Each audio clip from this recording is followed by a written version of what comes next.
Got it. Okay, we're live.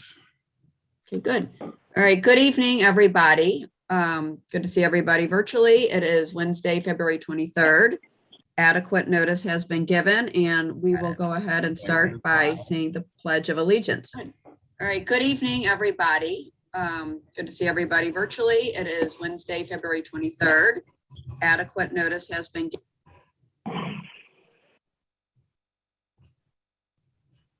Okay, or should we stand? Okay. I pledge allegiance to the flag, United States of America, for which it stands, one nation under God, indivisible, with liberty and justice for all.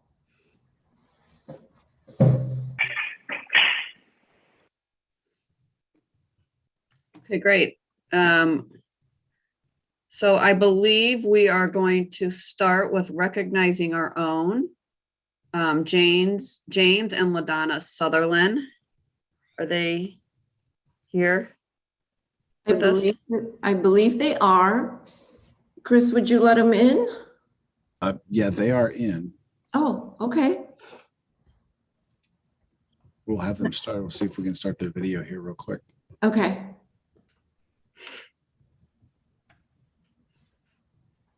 So while we're getting them situated, tonight it's my honor to be recognizing James and LaDonna Sutherland. We've been trying to get them here for quite a few board meetings, and they've had basketball games scheduled.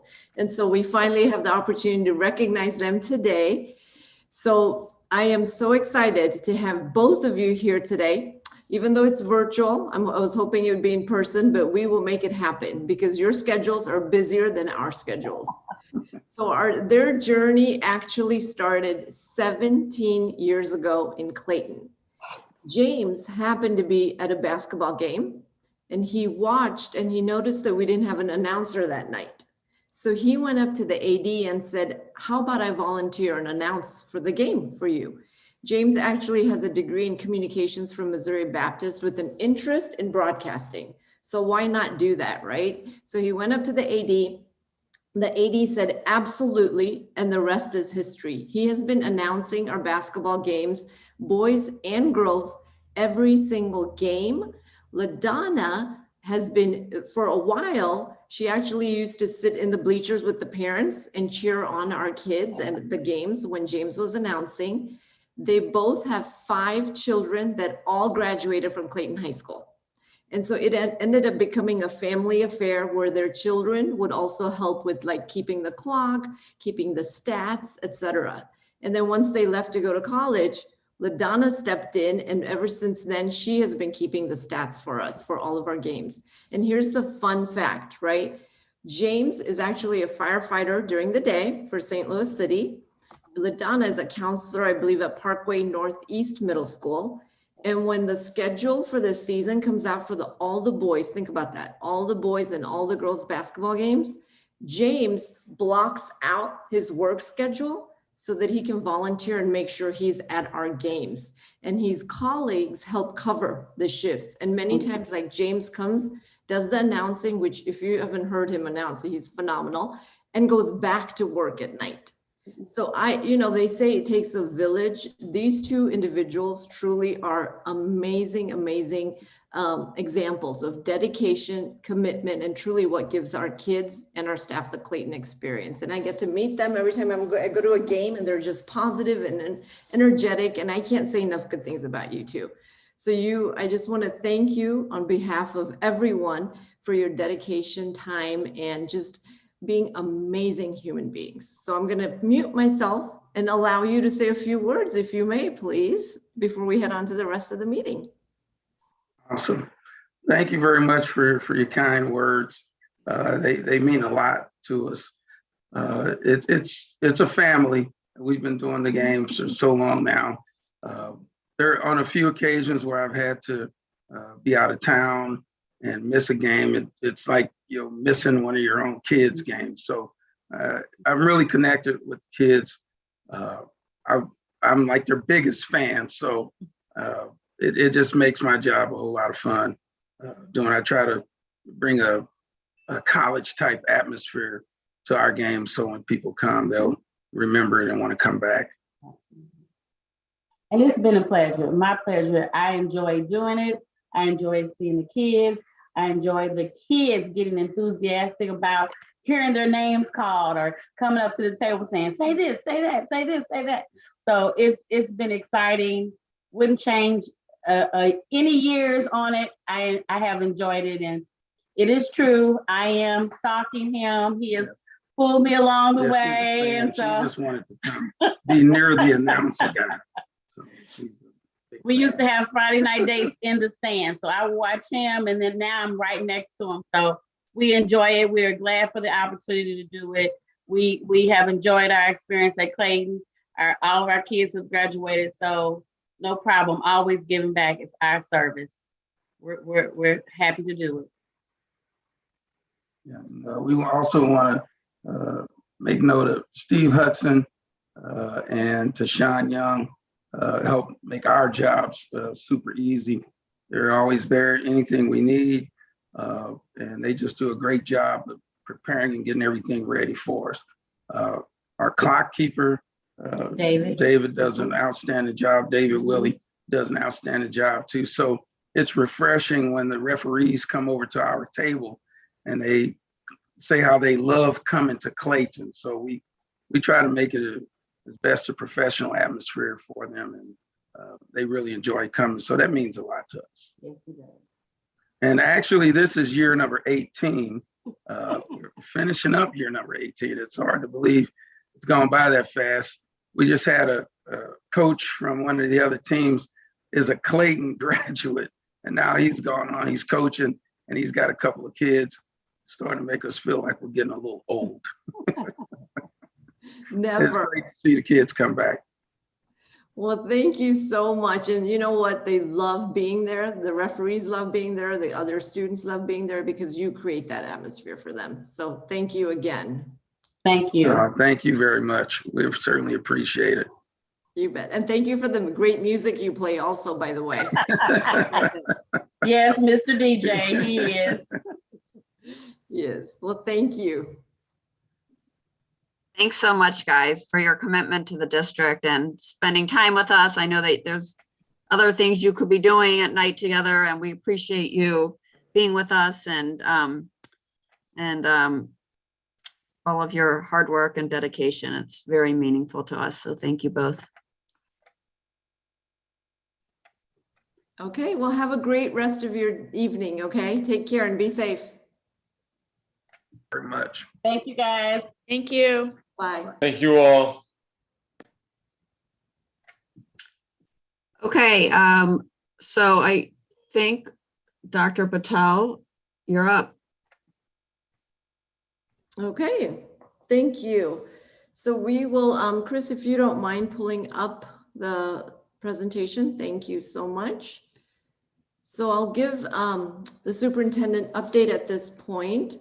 We don't have a lot of different topics that we're going to cover. The main topic that I am going to be covering tonight is COVID. But before we do that, I do want to make an announcement in terms of there will not be a snow day decision made right now, because I know I'm getting emails and texts from students. So just so you know, in case you're watching, we may have a lot of views tonight. So all of a sudden they might start dropping off. We'll wait till after the board meeting. And then also, I want to say an early happy birthday to Stacy. I believe it's your birthday tomorrow. So Yes, happy birthday. Thank you. You're welcome. Okay, so going into our presentation, I'm going to start off with some data that we always start off with COVID. So as you can see right now, we don't have any staff members that are positive or quarantined.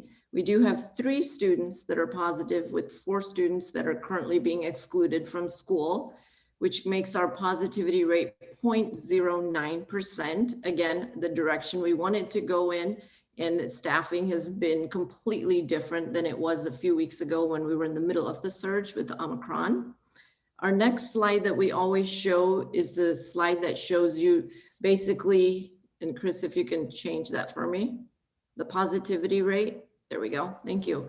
Positivity rate, you could see January 7th when we were at a peak, and now it's down to 8.3% positivity rate. Again, same direction we want to go to. At the last board meeting, we were still in the high band, and now we're getting closer and closer to the medium band, which is good news. And then the transmission rate slide gives you a similar view, with the peak being around January 10th.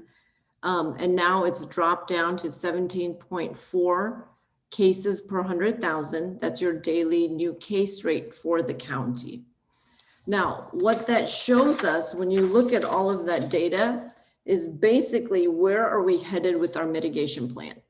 We've stayed true to the course. We've continued with all of our masking protocols. We've continued with all of our disinfecting, making sure that our kids are washing their hands, trying to social distance as much and more.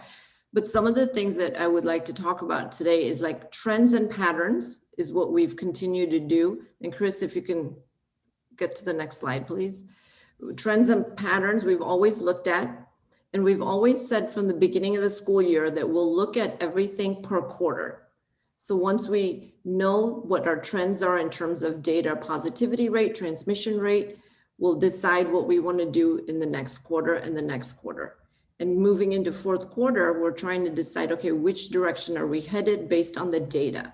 So we look at our vaccination rates, we look at our internal data, positivity rate, transmission rate, and then we also take into account the county rate as well. Individuals and entities that we look at for input, yes, we've continued to listen to CDC and hear what their thoughts are. Our Department of Health and Senior Services, our local county health department.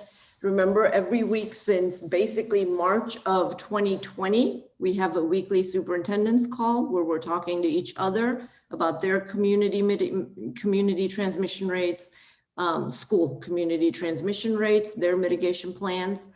And then when we meet weekly, we also hear from the superintendent's health working group, which is made up of different physicians who also give us their thoughts. In addition, we have individual medical professionals that each superintendent talks to. In fact, this week I just talked to 2 of them personally as well. And so as we look at all these different data points, we listen to different medical professionals, we're looking at which direction we want to head into for the fourth quarter. And one of the things that we need to start having conversations around is moving towards mask recommended. So as of right now, and I want to be very clear on this part, as of right now, this is our best thinking. And Chris, if you can, so what we are thinking, and I put this in the email that we sent out to the community last week, is we're looking at after spring break, just moving towards mask recommended. And when we say after spring break, you know, there were some emails that I've been trying to answer every parent's emails that I've been getting was some people thought it was the day after spring break, which there was confusion in terms of if we expect a peak, why would you do it the very next day? And it would not be the very next day. It would be at least a week or 2 weeks after spring break. So we can monitor what happens during spring break when, you know, students and parents may be traveling, et cetera. So we can monitor that. We would also set a threshold for every single building. 1.5% is the number we're looking at right now in terms of positivity rate. So if a building, for example, goes above 1.5% positivity rate for 3 consecutive days, we would go back to universal masking for 2 weeks. And then they have to go below 1.5% for 3 consecutive days again to go back to mask recommended. All of the universal masking would remain mandatory for our early childhood program and on buses that we've always been doing. And the early childhood, we say that because they're not eligible for vaccination yet. So again, all of this, when we look at it, is basically what we're thinking at the moment. We have talked to different physicians about this. They've given us their input on it. And in terms of the threshold, just so that people can understand the numbers, when you look at each building, here's a slide that kind of gives you an idea. So Clayton High School with students and staff, that's the number that they have. The 1.5 threshold would be, the magic number for them would be 16 in terms of positivity rate. And right now we have 1. So if, for example, at Clayton, we hit 16 for 3 consecutive days, we would go back to mask, required, universal masking. And let's say Merrimack didn't hit the 1.5% threshold, they would continue to stay recommended. So what this allows us to do is really for the next 5 to 6 weeks, we're going to monitor and also learn from other school districts. When I was talking to a physician just yesterday, even she said, we've had school districts who've already gone to mask recommended, and they have not seen an uptick of cases from that. And what she actually said was, it's good for us because we're going to wait another 6 weeks to really see the effect of this from other school districts and learn from them. And so in between, and one thing we know from this pandemic is that things change constantly. So this gives us some time also to continue to monitor it. And again, this is just our current thinking right now. And what I'm also working with our lead nurse, Heather, and a couple of other physicians is we're going to do about a week prior to spring break or 2 weeks prior to spring break. We're hoping to get a couple of physicians and to do like a virtual Zoom town hall sort of meeting. So any parents or any teachers or staff members that have questions, we can directly have that conversation with them as well, to help them with this.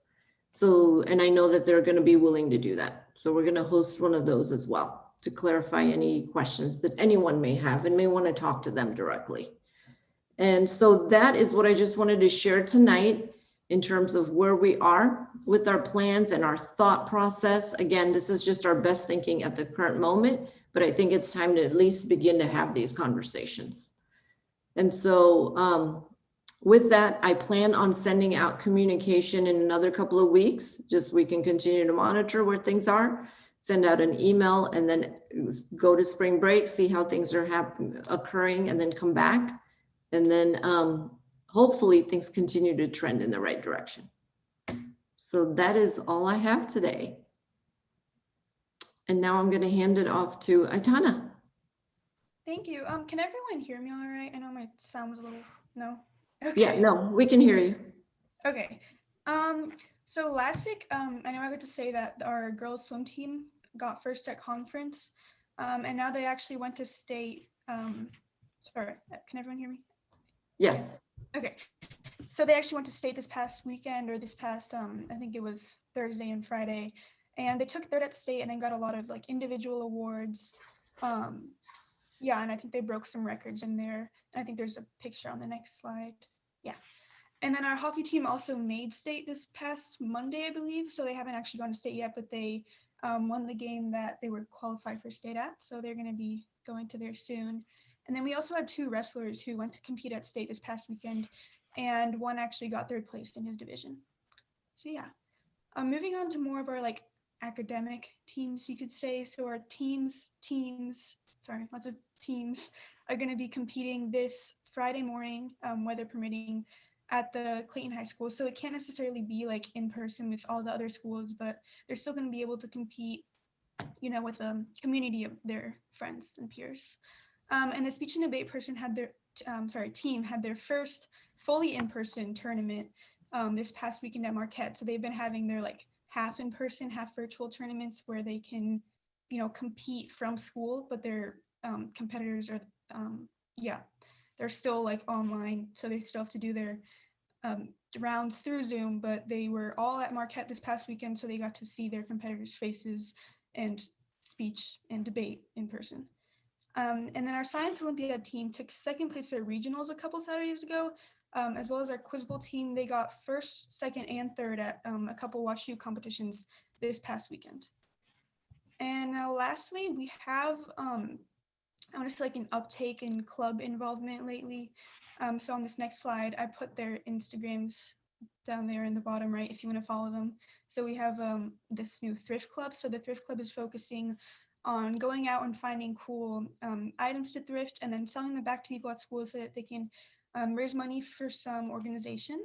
And then the Green Club, which is one of the clubs that actually came through some of our like district advisory council focus groups that will hopefully be able to make some real changes with environmental problems and food waste throughout our schools. And we also have had some standardized testing lately. So I believe it was just the 8th graders, but I might be wrong on that. That took the NAEP yesterday.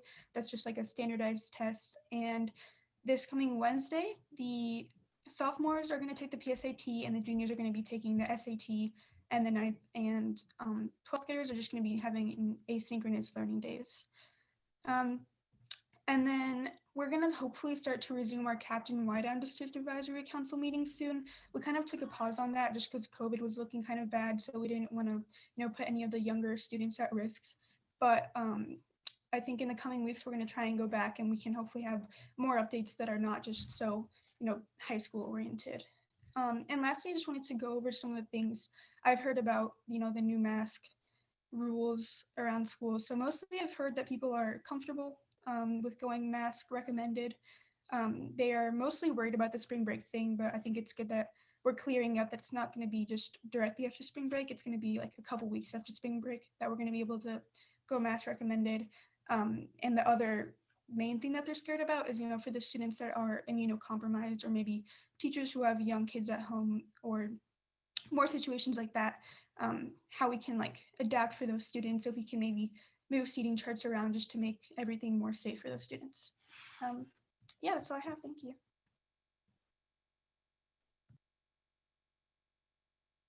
Thank you, Aitana.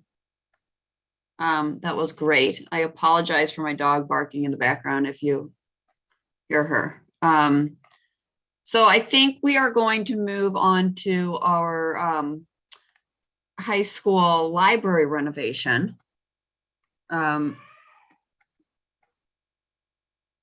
And do we have Bond? Do we have the architects with us? Yes, we should. Mary Jo? I don't know if she's on here or not, but I can text her. Are we changing the order? No, this was first. Okay. Oh, I thought I thought we had confirmed that the athletics was first. I apologize. No, I'm sorry. So athletics, we took that off the agenda Oh, okay. for tonight. It'll be on our next meeting. We'll be talking about that.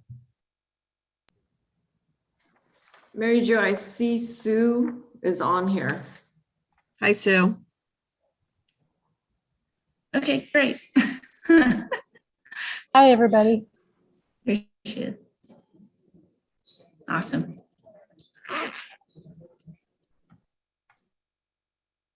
Are you ready for me to present? Yes, we are. Okay. Thank well, you. Thank you for inviting me.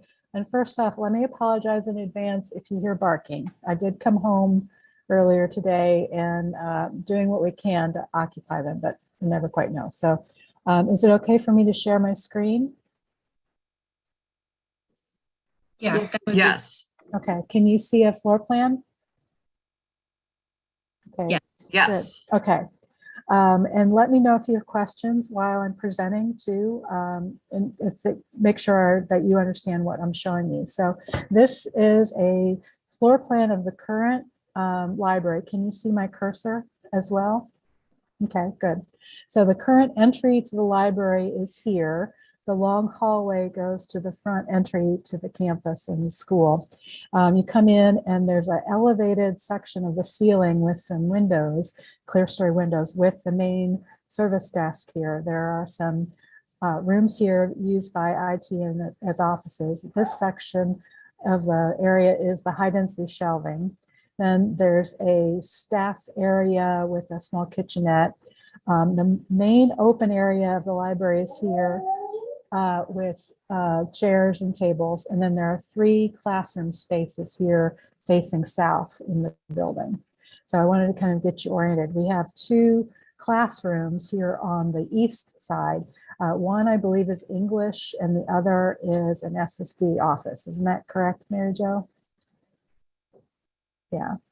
Yes. Okay. The back, the one towards the back is the SSD. Yeah, that one, and the other one is a classroom. There is a door here that goes into this classroom now, and the door into This SSD room is here by the back stairs, and that'll come up in a little bit later. All of these dotted lines that show up here are walls that we're talking about being removed. So I wanted to get you oriented into the space first to kind of see that what we're talking about. We have met with several student groups. We've met with faculty and administrators, and we did some brainstorming sessions to talk about what does the library need to be, what do we like about it? What do we not like so much about it? What we learned that they like about it is that it's a very homey space. A number of the students refer to it as the campus living room, that they like to come here and kind of be there with their friends and hang out. It gives them the opportunity to either be alone and thinking about their own work, but still seeing what's going on, or to be in groups with their friends or doing projects together. So it really is a special place for the school, and we want to make sure we maintain that kind of feeling and ownership that the students have. The things that don't work so well, we heard, are some of the existing furniture. We understand that they're really sturdy, but they're not terribly comfortable. The wood chairs and tables, that there's not a lot of comfortable seating. There was a lot of question about the high density shelving, how effective that was for storage, because it's not very easy to browse through it right now. So let me show you next the plan that we are working with right now. So this is the same entry to the library. We are opening up that whole area and widening it so that when you look down that hallway, you actually can see into the library and see some light through there. Right now, it's a little bit harder to see that there's an important space like that.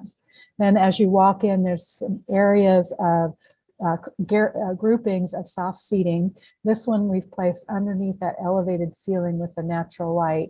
That seems to be a real draw for the students, is to go someplace where there's daylight. And this area with the lounge seating gives you enough room for a whole classroom of students if they wanted to come in and do a project. Another alteration from the previous existing plan is looking at some offices over here for the library director and IT, and then an IT help desk. So students come in, they can just pop over here to a help desk and get updates or power charging, anything like that. And then these areas where we're seeing these bar shapes, that is the library shelving. All the shelving that's out in the space of the library, floating shelving, would be on casters, so that if they needed to open up more floor space in the library, all of these can be moved to one side or kind of stacked up in a different area to give us more open space. Continuing on here, this area, which is an office right now, has some built-in storage along this wall. We're thinking about that being another classroom space, an enclosed type classroom space. The biggest change you'll notice is the 3 classrooms that were on this end of the south end of the library have been removed. And what that's done for us is it's opened up this whole area to be collections, seating of different types, kind of a big open area for the library. Right now, the kind of open area is here, but now we've got sort of this much bigger open area, and we've managed to capture classroom space in other areas of the library. We've got what we're calling the bread company-like seating here, with some booths here with tables and chairs, some high top kind of cafe height seating with some lower lounge seating in it. This shape here that shows up in different areas, those are whiteboards. That was something that the students commented on a lot, was having a place where they can stop and start jotting down some ideas and kind of think through things while they're writing on a wall. Very analog, but also something we're seeing a lot in collegiate environments. And then instead of the larger classrooms, which were in this area, we've got smaller kind of study rooms, which is another thing in all the libraries we've worked on that is growing in popularity. It allows a student who might need a moment to go into a space, even though it's observable. They could close the door, have quiet, with take a bit of respite and kind of gather their thoughts in the middle of a busy day, or maybe they need to just think through some things before they go into an exam, or they might want to go in and practice talking about a presentation that they have. So these areas would have some acoustical separation.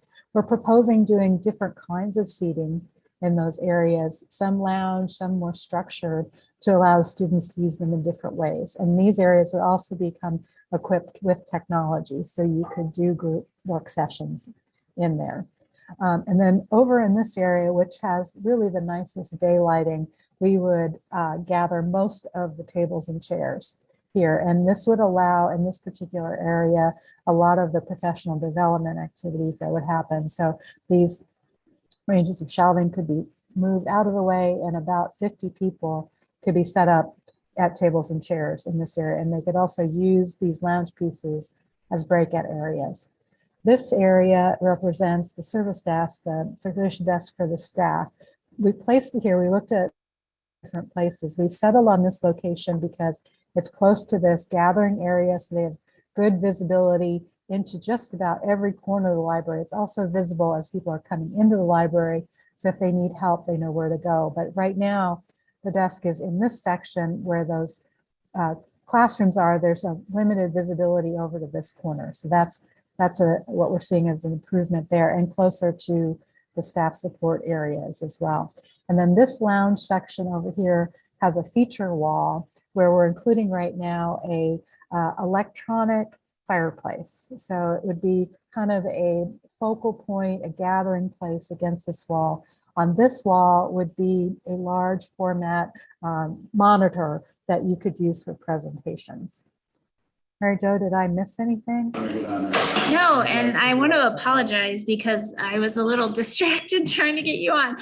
So this is Sue Prishnicki, and she's the lead architect on this with Bond, and specializing in the libraries. And she's also been working with Andrea Giovando and Eric Wilson on this. Andrea's the Interior designer. Interior designer, and Eric's doing more of the mechanical stuff. So sure. Yeah, apologize for not introducing properly. Oh, sorry. But yeah, and I guess, and I don't know if on the last part, did you talk about the digital display on the wall next to the yes, right there? Okay. Right there. So that would be a really, is it 59-inch or Actually, larger? 95. 95. I got the numbers transposed. 95-inch monitor that would be mounted here on the wall. Another alteration that we're showing is this door that went into the back side of this classroom and the door that goes back into SSD. We're creating another way out of the library here. So there's a stairway out here, and then there's a doorway out here. But we thought that in this section of the library, it would be good to have an alternative exit out of the space just to make it easier to kind of clear that space out, still keeping these rooms very useful. And then we're proposing to remove a portion of this wall, which has some storage closets for this classroom right now, and putting some display here as well as in this section of the hallway. We understand that the art department and the students brought this up as well, is they would like more areas to display student artwork and have it be really visible to the other students. They're very proud of the quality of the work that their students have. And we thought this area could be a great location for that. And then this could also function as an art gallery space at times, so that you could use the library as almost like a pre-function space for a gallery. So this, and tying some of the art display with the library seemed like a really good dual use for the facility. And as Mary Jo mentioned, with Eric Wilson doing more of the technical exploration, we've looked above the ceiling. We're looking at ways to maybe try to raise the ceiling to make it a little bit higher. And there really isn't a good way to do that. There's a lot of mechanical, electrical, sprinkler pipes in the ceiling. So we're going to try to do the best we can to make the ceiling look fresher. The other thing that we're talking about doing is freshening up the finishes, which is what Andrea's real focuses on. Is a lot of people felt that the library felt very tired right now, that the finishes were dated and they needed to be brightened up a little bit. And we're looking for possibilities for accent for school colors as well throughout the design. So I believe next week we're going to start bringing in some color options to show everybody. Something else that's been going on in the last month is we have been bringing sample furniture into the library for the students to try out. We felt that that was the best way to find out what they like. and they really like certain things. When you would go into the library, we'd see them in some of the furniture pieces, and they were really very attached to certain parts and pieces of that we had brought as samples. So that was great to see that they're actually enthusiastic about some of the revisions that are going to be possible. Let me show you some 3D views because plans are sometimes hard to read. So here's a view. Here's the entry to the library, looking through that taller space to the service desk and then the lounge area with the fireplace. Here's that very large monitor here with the open seating area. Here you can see the shelving. This area was where the high density shelving was included, and what we're showing now is wall shelving and then some shelving in the floor with some lounge pieces. What we heard from the students is they want to be around the books. They feel having the books as sort of a backdrop of presence around, they feel very comfortable with that, and they feel that that is part of why they like to go to the library. And then back here next to the service desk is another kind of service point where a student can come in, print a paper last minute, get some staples, maybe some paper clips, and sort of almost like a copy center for them to kind of work on their last minute projects. And it's near where the staff will be so they can hop over and help if that's necessary. And then a view from the other side. So this is where that fireplace and large monitor would be with the windows here, looking back towards the entrance with the shelving, some lounge pieces here and here, that lounge piece here, and then the kind of a real mixed lounge piece here in the center. So are there any questions? One thing I'll add real quick is, as you notice, Sue talked about the higher shelving on the walls. All of the shelving on the floor is all about, what is it, 48 inches, Sue? Under 48, yeah. Yeah. So it's, and all of the shelving will be on wheels. And we did have samples of that as well in the library that staff was able to try and see how they felt about moving it. Each individual section of shelves is held together with magnets. So it's very little kind of manipulation or tools are needed to kind of pull them apart or put them back together. And then when Sue mentioned the interior finishes, we're going to be updating all of the lighting as well, and it'll be dimmable. That was a lot of the other comments that we received from the students, is making sure that there was the ability to dim lights. And then we'll also have some decorative lighting in order to make that ceiling look a little better. And then there was one other thing I was going to say. Oh, I was going to mention, the outlets in the floor. We actually met with the electrical engineer last week and talked about how the electric would be in, as well as the zoning of the lighting and stuff like that. And then new shades on all the windows instead of the blinds, and that the different, like Sue mentioned, finishes looking different. Mm-hmm. I have a question. First of all, thank you so much. This looks awesome. The library is definitely tired, and I've been like anxiously awaiting a new library at the high school for a long time. I can't picture in my head right now, but are the only windows those round ones in the rounded corner? Other than those skylights? I don't remember. Are there not windows on any of the other sides? They're smaller. So there's a taller window with a higher window across the top, and then a tall, skinny window, and that's repeated around the perimeter. So you can, in the corners by the columns, you can glimpse out the other windows are up higher, which is not uncommon in libraries because you often have wall shelves. So we're going to keep the windows as much as we can. This one section of higher windows we're going to cover because of that large monitor. And one of the reasons, it doesn't show up in the drawing, but one of the reasons why this room we turned into a classroom space, because it has a really nice big north-facing window in it. So we looked at other ways of using it, and we felt that people will want to be next to that window. So that is a nice view. It's a floor-to-ceiling window. It takes up the whole wall. And so also where that TV is, we will just be, the windows are tinted, and so we'll just be, I forgot what Eric called it, Sue, like kind of skinning it.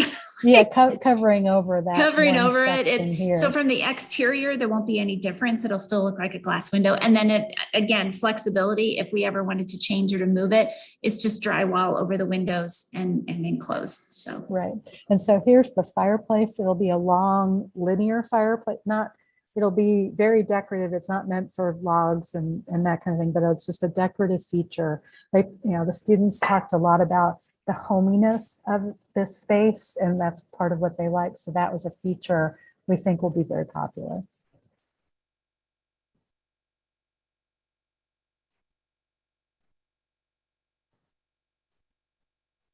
Go ahead, Steve. Have you already given us, have we seen any sort of cost estimates of this?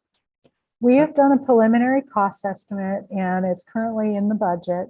We're focusing the bulk of the budget on furniture right now, as opposed to architectural changes. Most of the building changes will be related to the finishes of the building. We are getting into more detail, as Mary Jo mentioned, with meeting with engineers to get more detailed costs, which we will have for you in the next few weeks to review in more detail. So Steve, as I mentioned at the last board meeting, when we approved the safety and security, our preliminary budget on this is 1.5 million. So, and right now there's about $1 million in construction and $500,000 in furniture. Okay, thank you.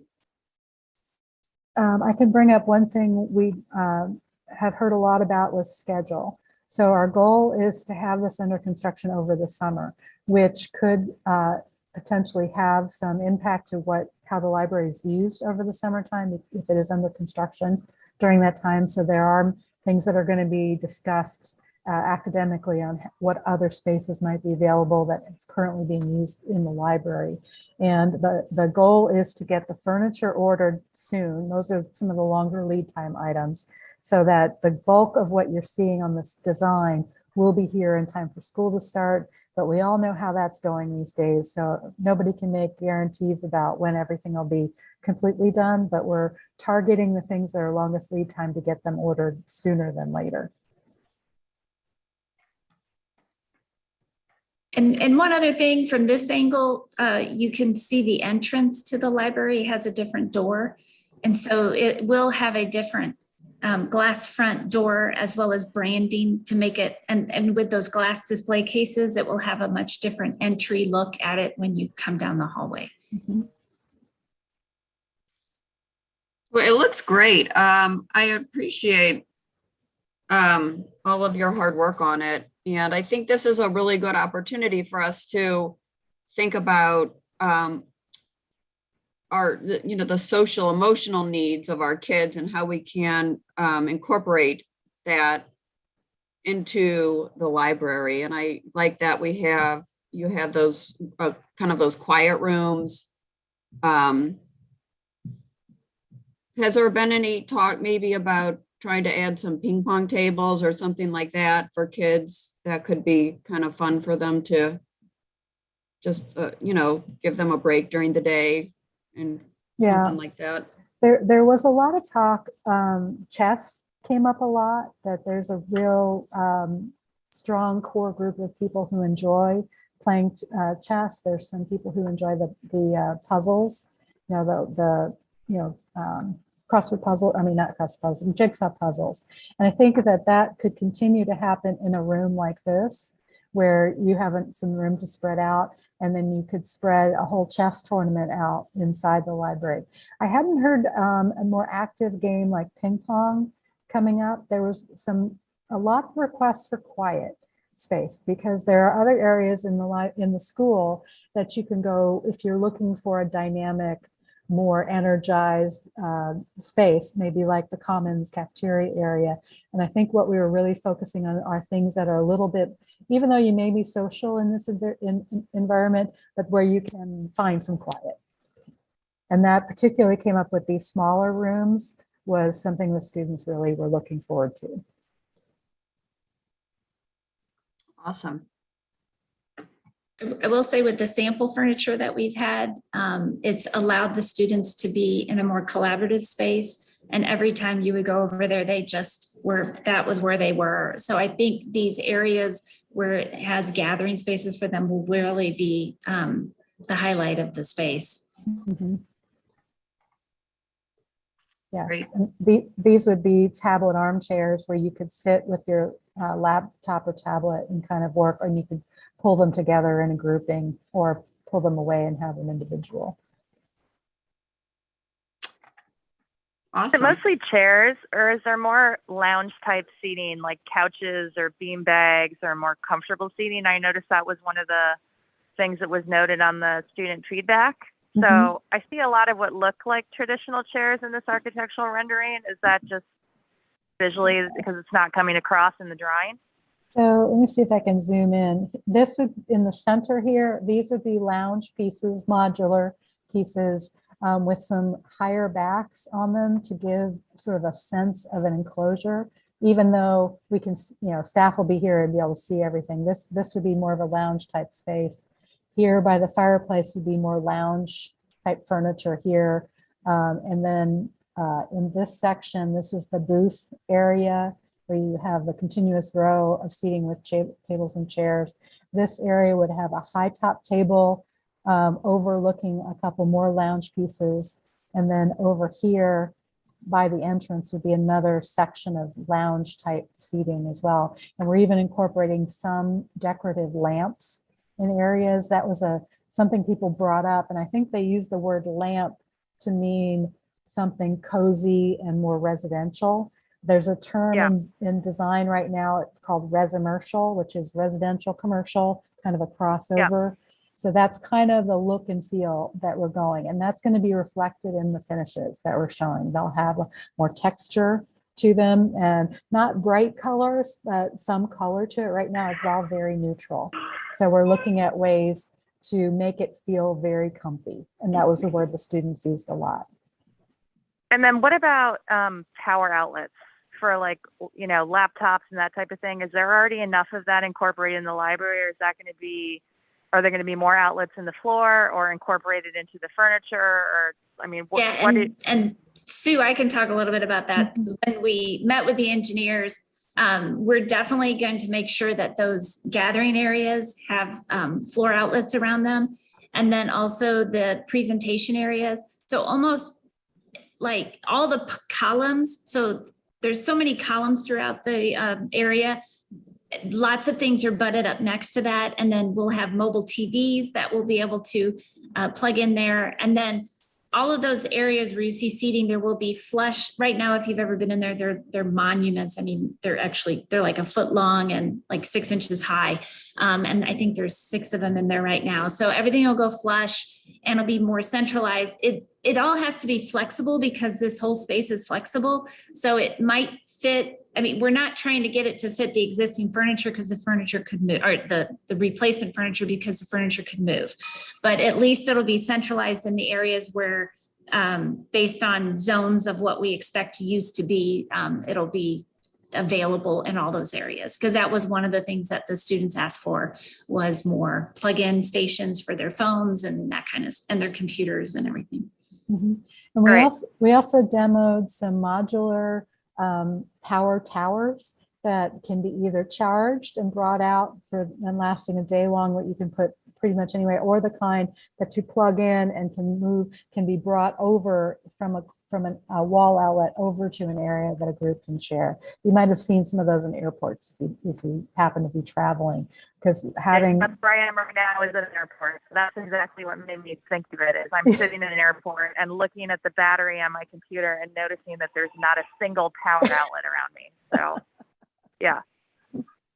Yes. Great. Thank you. Mm-hmm. Oh, one other thing to mention, it is a library, so we did do some research on the books. And the shelving that we're showing here, the current layout on this plan shows an increase in the amount of the collections. Right now, I believe they have, is it 8,000 items, and they want to have capacity for 10. And so this has room for 10,000 items in the collection, with room for about a quarter of each shelf. So if you have a shelf, 1/4 of it could be open, so you could do a face-out display of a book. And that's a very popular way to kind of get people's attention to certain titles. And it will also accommodate all of the books in the collection, because they do come back at the end of the school year. So there's probably more shelves here than you would absolutely have to have. And that's another thing we talked about with the furniture. We were suggesting that we may not want to get all of the furniture up front. We might want to get most of it and then see what's really popular and add some more after the fact and fill in some of the areas.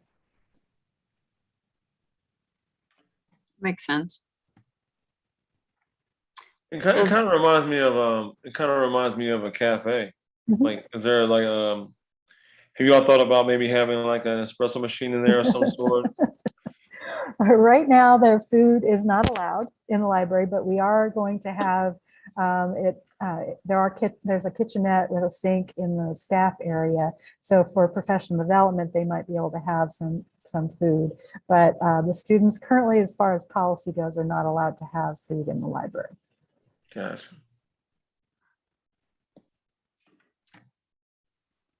Does anybody else have any questions or comments? Oh, sorry, I had one more. Go ahead.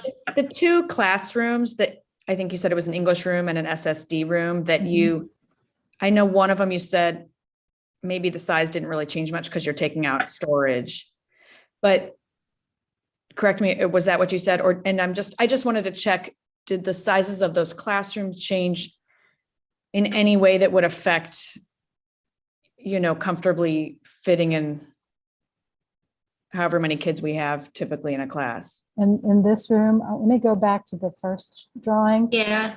So this shows how that wall jogs right now. So this little corner is not terribly usable space in this classroom. And here we've got the storage classrooms. So here's the after. So it ends up fitting about the same amount of furniture that's in there right now.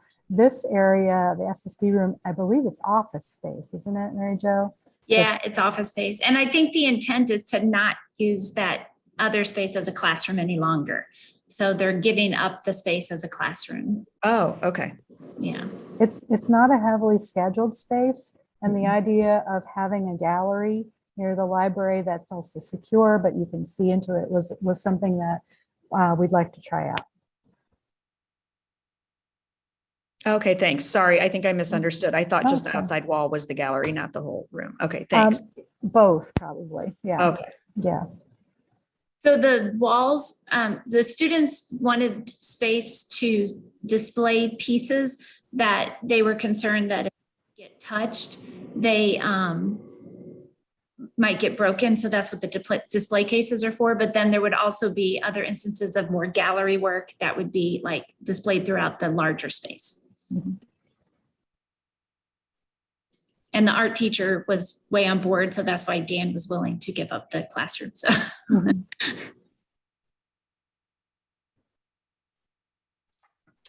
Thanks. Wonderful.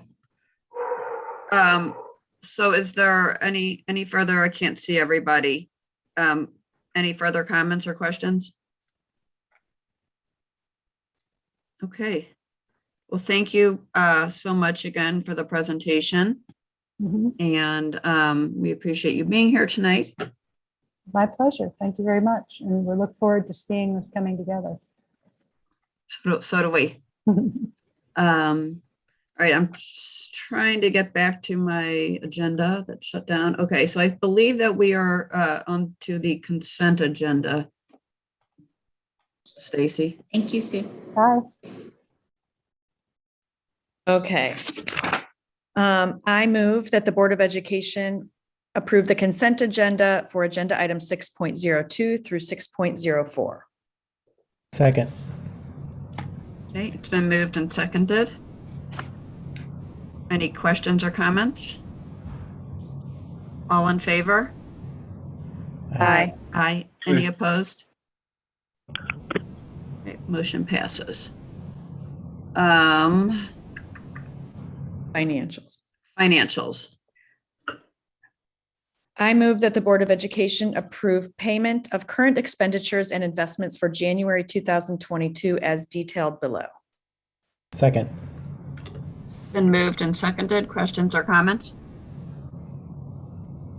All in favor? Aye. Aye. Aye. Any opposed? Motion passes unanimously. And I don't believe we have public comment tonight, Chris, but did anything come in last minute? No, there's no public comment this evening. Okay.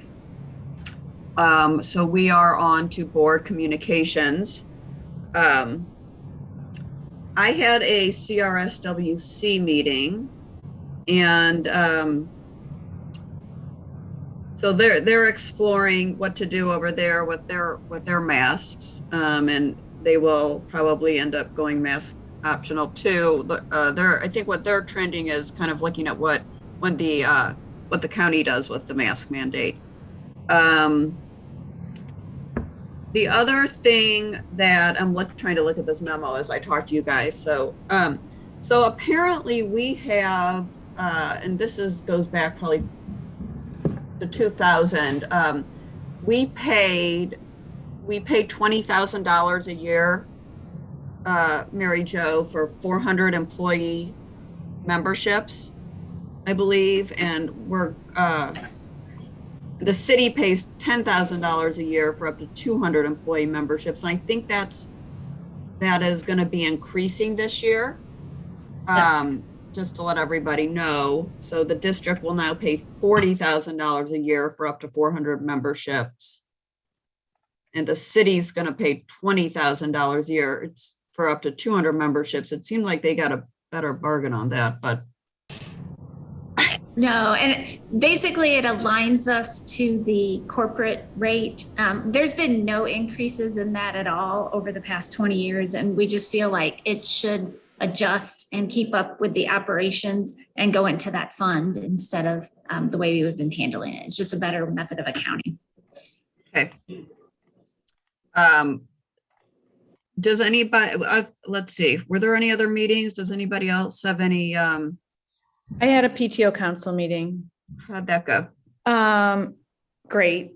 I'm always impressed with our PTO presidents, and I actually think it's so great that we have an organized way for them to all collaborate, because I think it sounded like at this meeting, they're all challenged right now finding volunteers and kind of filling their boards for next year. And they think, at least in the elementary schools, part of the problem is that the younger students' parents, the kindergartners, first graders, even some of the second graders' parents, have yet to even be in the schools. And there haven't been any events, so it's hard to recruit parents to want to volunteer when they haven't really been through normal school years with normal school-wide events to help with yet. So they're getting creative with ways to recruit parents. Merrimack had created really eye-catching flyers, like actual paper flyers that they went back to, that they're putting in backpacks, that were getting a good response. So they're sharing it with the other schools to see what they can do to help. Let's see, they gave an update. Chris kind of gave an update that he's given us also about the new website that's going to be launching for the district. And we also heard from Kim Sharoni about the All in Coalition work. She was trying to gather feedback about what events and when are the best times to kind of do their displays in the schools and that kind of thing. But that was it. They're all trying to find volunteers and fill their boards for next year. So if anyone watching or listening wants to help, reach out to your school's PTO presidents and help them out. Anybody else? Amy? Carrie, go ahead. I just wanted to flag a meeting that's coming up. It's not one that we've had yet, but on March 7th, the governing council for the special school district will meet and actually elect the board, or a couple of positions for the board. And that's just a really important thing that we are, as one of the member districts, is a part of. So I just wanted to call everyone's attention to that. If you have input about that board election coming up, certainly let me know. And it's just an important thing that we want to make sure we're always participating in. So that'll be just a little less than 2 weeks from now. So report back on that at our next meeting. Wonderful. And as a reminder, on the Saturday, Joe has, and he sent out an email, the St. Louis Board Professional Learning Community is meeting from 9 to 10:30 virtually. So I'll let Joe can talk about that more. Yeah, if you can come, great. It's not, unfortunately, we won't be meeting in person, but it will be virtual, be an opportunity to connect with other board members in St. Louis County, St. Louis City, actually St. Charles and Jefferson County, so 4 different counties. A little chance for wellness, and then just kind of a chance to talk about the PLC moving forward. So hour and a half. Really thankful to Nisha and to Chris and to Sandy for supporting it. And, I think it'll be good if you can come. Yeah, thanks for doing that, Joe. All right, anybody else? Don't see any hands. Okay, so we will go ahead and adjourn then. I'll have ask Stacy to read her motion, please. I move that the Board of Education adjourn. Second. Great. All in favor? Aye. Aye. Aye.